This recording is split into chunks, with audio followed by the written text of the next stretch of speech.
Bismillahirrahmanirrahim. Muslimin, muslimat, sidang jamaah yang dirahmati Allah. Assalamualaikum warahmatullahi wabarakatuh.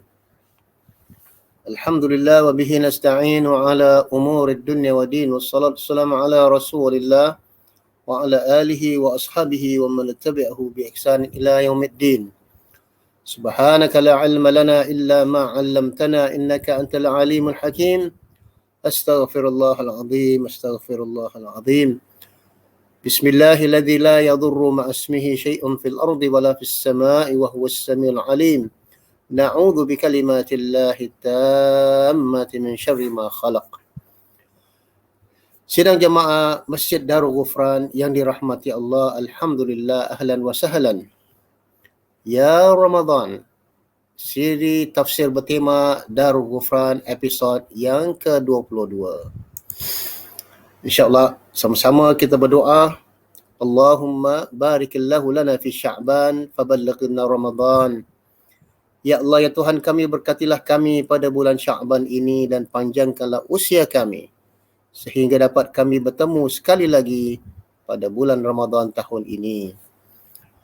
Maka soalan yang pertama yang hendak kita sama-sama muhasabah, apakah persiapan kita untuk Ramadan tahun ini? Di antara persiapan-persiapan adalah persiapan ilmu dan kefahaman. Dan apa tujuan yang ingin kita capai pada Ramadan tahun ini? Dan apakah azam kita pada Ramadan tahun ini? Ketahuilah bahawa ibadah Ramadan adalah perjalanan menuju ketakwaan. Dan ibadah Ramadan adalah jalan menuju keihsanan dan dalam kita mencari-cari keredaan Allah dan keampunannya. Sebagaimana sabda Nabi sallallahu alaihi wasallam qaal, man shama Ramadan imanan wa ihtisaban ghufira lahu ma taqaddama min dhanbi atau kama qaal. Yakni barang siapa yang berpuasa bulan Ramadan dengan penuh keimanan, wahtisaban, dan mengharap-harapkan ganjaran dan keampunan Allah Subhanahu wa taala, nescaya akan diampunkan dosa-dosanya yang telah lalu. Dan bersama-sama kita menghayati ayat yang menyeru kita untuk berpuasa dalam surah Al-Baqarah ayat 183 yang berbunyi, A'udzu billahi minasy syaithanir rajim. Ya ayyuhalladzina amanu kutiba 'alaikumus shiyam kama kutiba 'alal ladzina min qablikum la'allakum tattaqun. Ayyaman ma'dudat.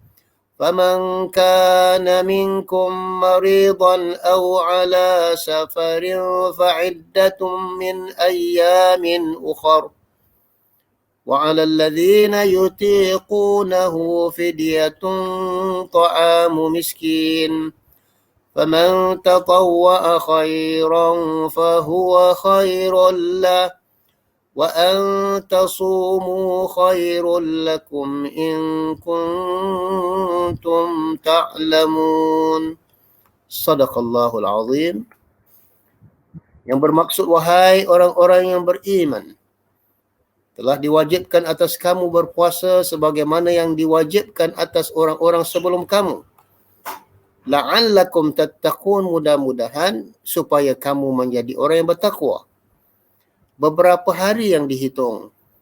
Maka barang siapa yang di antara kamu dalam keadaan sakit ataupun musafir, maka perhitungkanlah dari hari yang lain.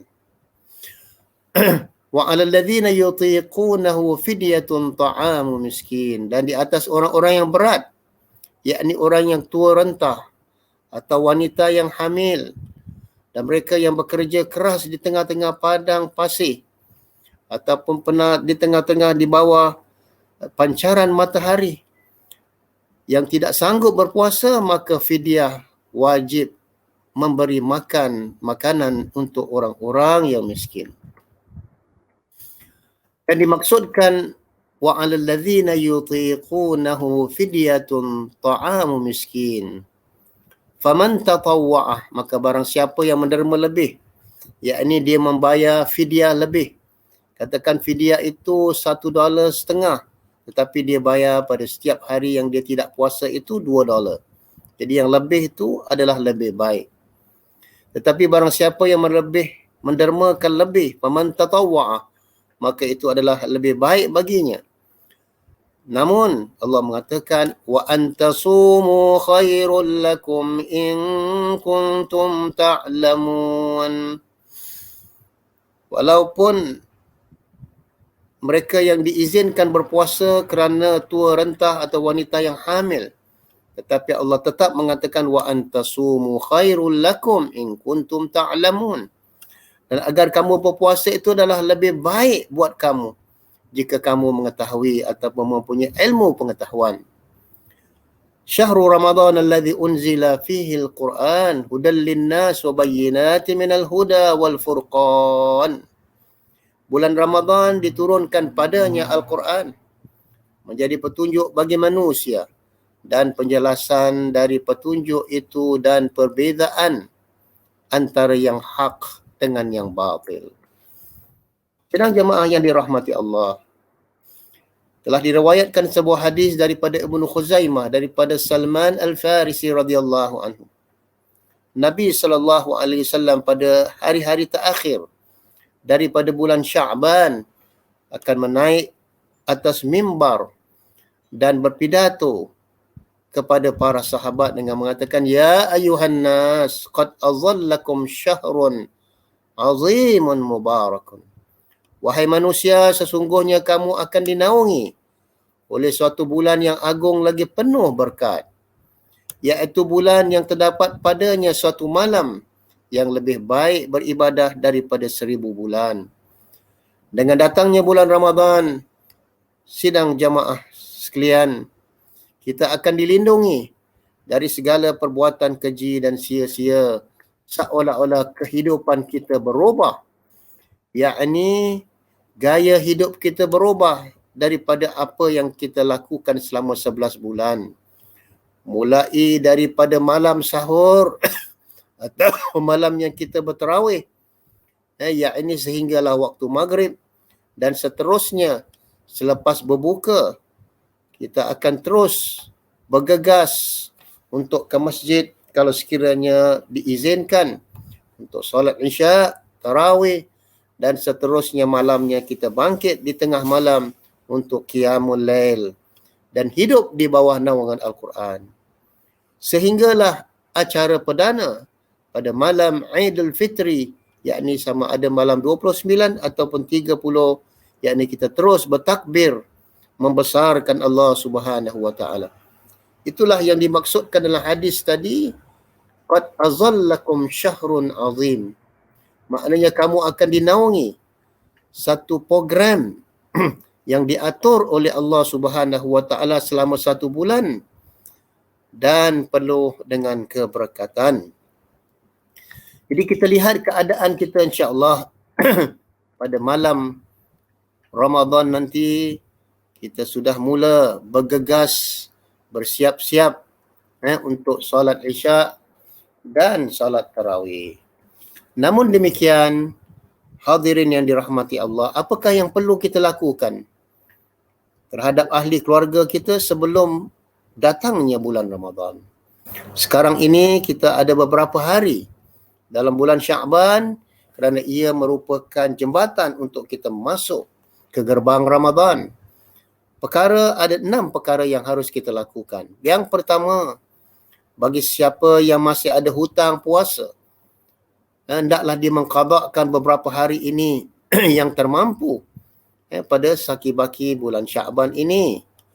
Yang kedua, kita hendak memimpin ahli keluarga kita. Kita buka kitab sama-sama bab puasa, mengulang kaji pelajaran puasa dan Ramadan, kerana kita perlu berpuasa ini dengan penuh kefahaman dan ilmu, bukan kerana musiman ataupun kerana adat. Yang ketiga, kita saling, lagi seminggu nak puasa, kita saling mengucapkan tahniah. Ahlan wa sahlan ya Ramadan. Ataupun ucap tarhib Ramadan dengan WhatsApp, dengan Instagram, dengan email dan sebagainya untuk memberi rangsangan kepada teman-teman kita. Dan begitu juga tanggungjawab pemimpin keluarga. Hendaklah kita mulai daripada malam yang ke-20 nanti, kita sudah mula menggalakkan ahli keluarga kita bersiap-siap untuk masuk gerbang Ramadan dengan penuh keimanan dan harapan. Kita mencerita kepada anak-anak kita, isteri kita, kita beritahu kita tak lama lagi dah nak masuk bulan Ramadan. Apakah persiapan kita untuk menyahut seruan Allah Subhanahu Wa Taala ini. Dan yang ketiga, kita senantiasa berazam agar dapat kita solat Isyak berjamaah di masjid ataupun bersama ahli keluarga, kemudian mendirikan solat tarawih selama 29 malam insya-Allah. Adapun ayat yang mengatakan wa 'alal ladzina yutiqunahu fidyatun ta'amu miskin. Dan bagi sesiapa yang mampu berpuasa dalam keadaan berat. Kalau mengikut tafsiran ini, dalam yutiqunahu, dalam keadaan berat, seperti orang tua rentah ataupun wanita yang syarat hamil, maka pada awalnya mereka ada pilihan. Sama ada nak berpuasa ataupun memberi makan seorang fakir miskin setiap hari yang dia tidak berpuasa.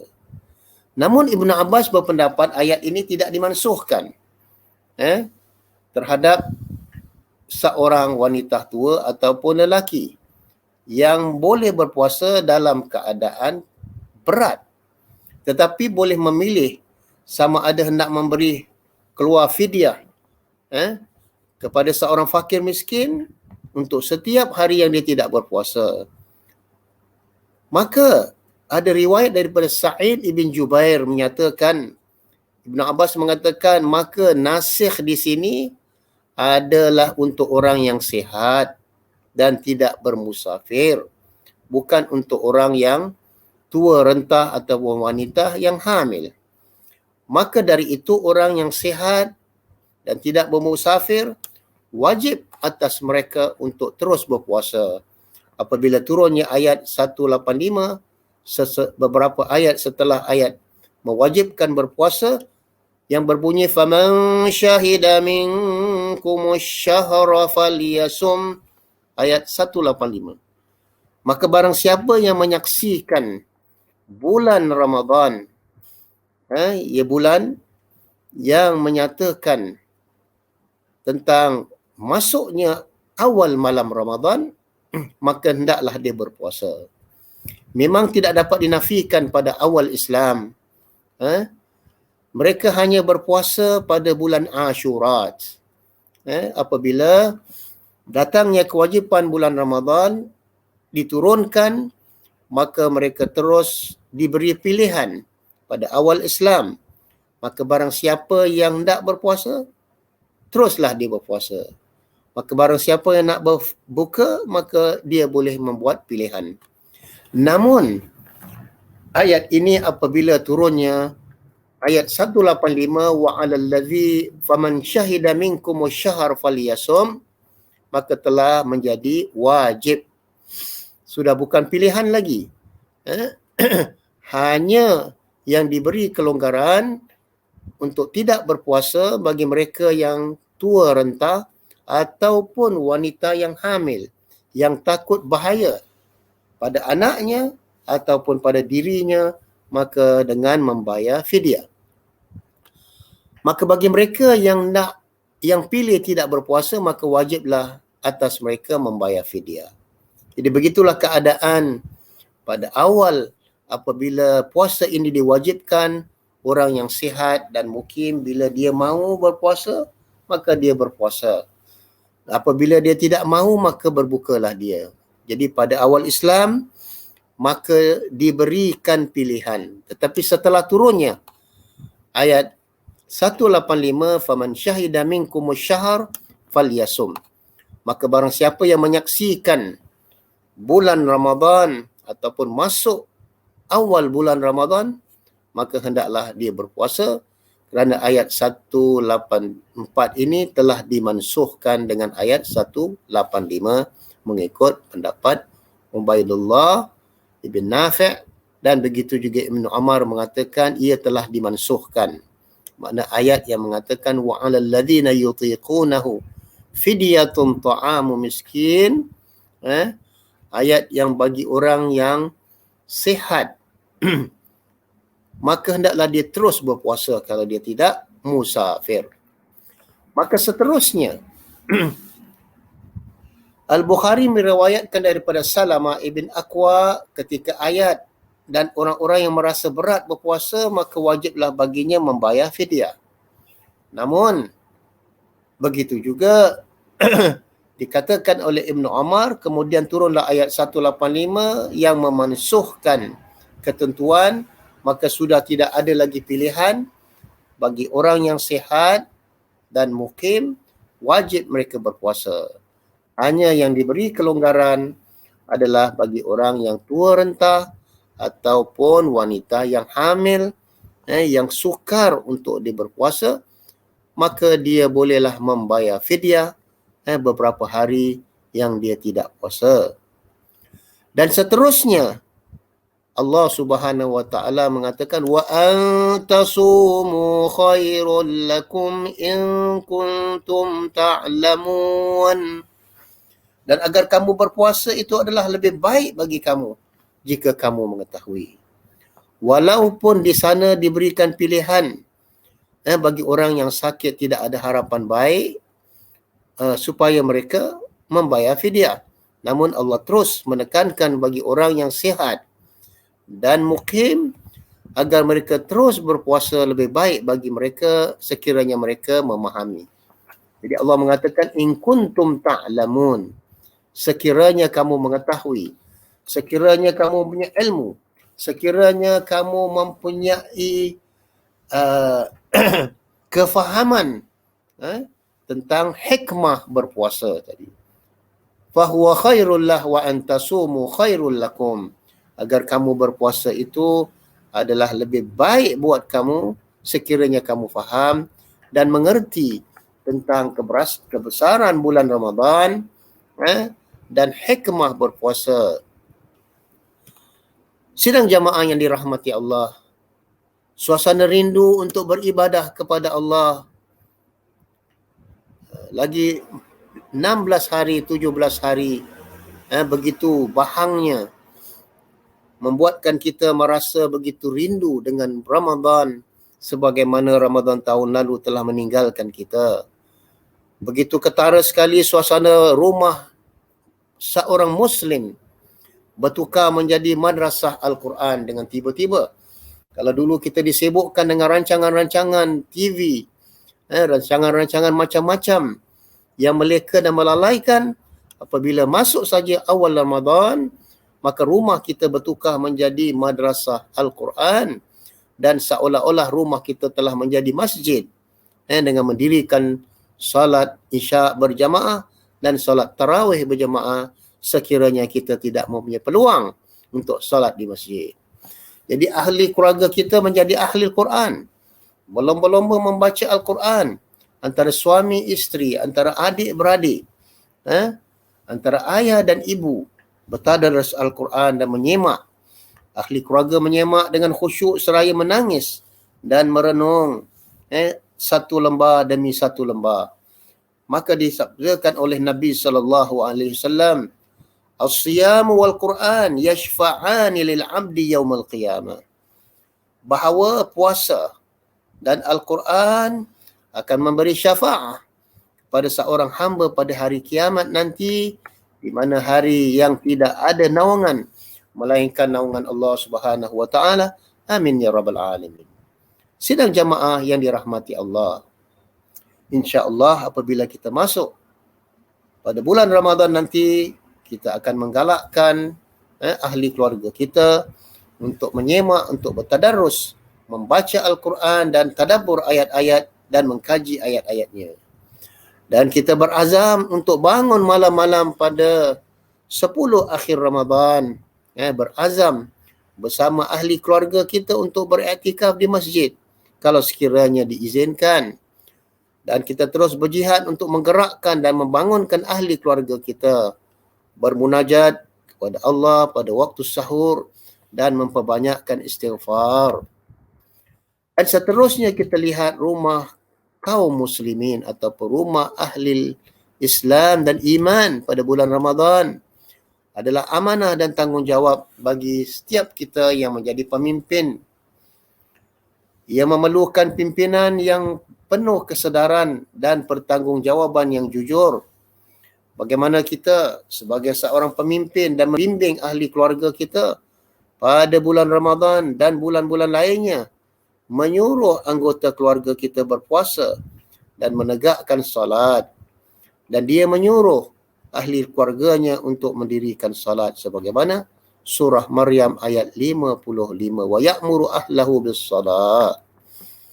Dan seterusnya yang paling diperlukan rumah muslim adalah seorang ayah yang saleh, seorang ibu yang beriman. Kedua-duanya menjadi murabbiyah, terus menerus berupaya mendidik ahli keluarganya.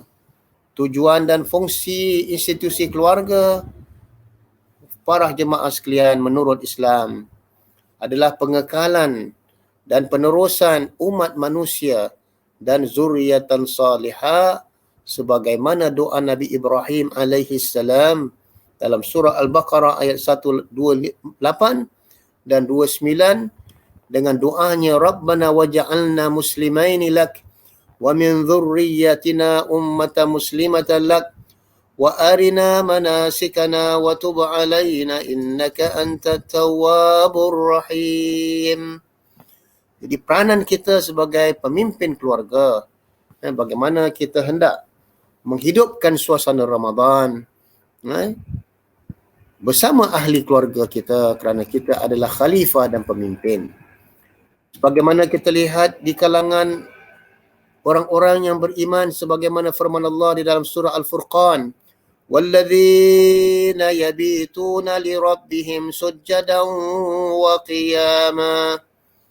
Dan orang-orang melalui malam hari bersujud dan berdiri untuk Rabb mereka. Dan apabila malam menjelang, kita tidak akan melihat mereka melainkan sajidina dalam keadaan sujud dan mata mereka digenangi air mata dan takutkan Allah buat hujan yang lebat. Sebagaimana firman Allah Subhanahu wa taala, ya ayyuhal muzammil qumil laila illa qalila nisfahu aw inqus minhu qalila aw zid alaihi wa rattilil qur'ana tartila. Wahai orang yang berselubung, wahai orang yang berselimut, bangunlah dari malam itu walaupun sedikit, sama ada 1/2-nya ataupun 3/4 ataupun sedikit daripadanya, ataupun kamu tambah au zid alaihi, dan dalam masa yang sama warattilil qur'ana tartila. Sidang jemaah sekalian, inilah masanya untuk kita merebut peluang. Mungkin pada Ramadan yang lalu banyak perkara yang kita leka dan lalai dan tertinggal daripada merebut peluang beribadah pada bulan Ramadan yang lalu. Maka kita berazam tahun ini untuk terus meningkatkan ibadah kita. Lebih-lebih lagi pada bulan Sya'ban ini kita banyak berpuasa sunnah kerana sebagai persiapan untuk masuki gerbang Ramadan. Ketahuilah sungguh amanah yang paling agung adalah amanah keluarga dan pendidikan keluarga. Rumah ahli Islam pada bulan Ramadan dimeriahkan dengan zikrullah, membaca Al-Quran, kekhusyukan dalam salat dan menghidupkan malam-malamnya dan mengamalkan dan menghidupkan sunnah Nabi SAW sebagaimana disabdakan, man qama Ramadan imanan wa ihtisaban ghufira lahu ma taqaddama min dzam. Barang siapa yang menyemarakkan malam-malam Ramadan dengan mendirikan salat, mengharapkan keredaan Allah dan muhasabah diri agar Allah Subhanahu wa taala mengampunkan dosanya dan memasukkan dia di kalangan hamba-hambanya. Begitu juga kalau kita lihat sebahagian rumah orang-orang Islam yang mana mereka tidak mengambil faduli, di mana di tengah-tengah malam Ramadan dengan lampu-lampu hiasan dan lagu-lagu muzik yang mengkhayalkan pada malam Ramadan sangatlah amat menyedihkan. Sekali lagi jamaah sekalian yang dirahmati Allah, apa yang harus kita lakukan beberapa hari ini sebelum bulan Sya'ban meninggalkan kita dan kita masuk ke dalam gerbang Ramadan. Ingat sekali lagi, bagi mereka yang masih ada hutang puasa, tak lagi dia merebuti peluang beberapa hari ini, 15 hari, 16 hari lagi sebelum kita masuk ke gerbang Ramadan untuk mengqadakkan puasa yang kita hutang tahun lalu. Yang kedua, kita melatih ahli keluarga kita berpuasa pada bulan Sya'ban. Amalkan puasa sunat 14, 15, 16 ataupun berpuasa Senin Khamis sebagai satu latihan ataupun dipanggil warming up untuk memanaskan agar kita sudah terbiasa memimpin ahli keluarga kita mengulangi kaji buku-buku fardu ain yang berkaitan dengan ibadah puasa agar kita berpuasa dengan penuh keyakinan dan kefahaman. Dan yang keempat, kita saling mengucapkan tahniah dan dorongan kepada sahabat-sahabat kita, kepada sanak saudara, dan begitu juga kita menggalakkan ahli keluarga kita bersiap-siap untuk masuk gerbang Ramadan yang penuh keimanan dan harapan. Begitu juga kita berazam sekiranya daripada sekarang ini ataupun seminggu sebelum masuk bulan Ramadan, kita sudah mula membuat booking tempahan agar dapat berpuasa solat Isyak dan tarawih di masjid-masjid yang berdekatan. Dan begitu juga sekiranya kita diberikan kesempatan untuk melakukan iktikaf, alhamdulillah. Tapi kalau sekiranya suasana keadaan tak mengizinkan kita, bolehlah kita duduk beribadah di rumah masing-masing. Begitu juga kita sentiasa berdoa, ya Allah, aku mengadu kepadamu kelemahan diriku, kurangnya upayaku dan kehinaanku di depan manusia. Allahumma ashku di'fa quwwati. Ya Allah, aku mengadu kepadamu kelemahan diriku, wa qilla hilati, dan kurangnya upayaku, kehinaanku di hadapan manusia. Ya Allah, ya Tuhan kami, cobalah aku dengan apa yang kau kehendaki, dan redailah dan terimalah ketetapanmu, dan aku akan bersabar terhadap cobaanmu di sepanjang bulan Ramadan yang akan datang.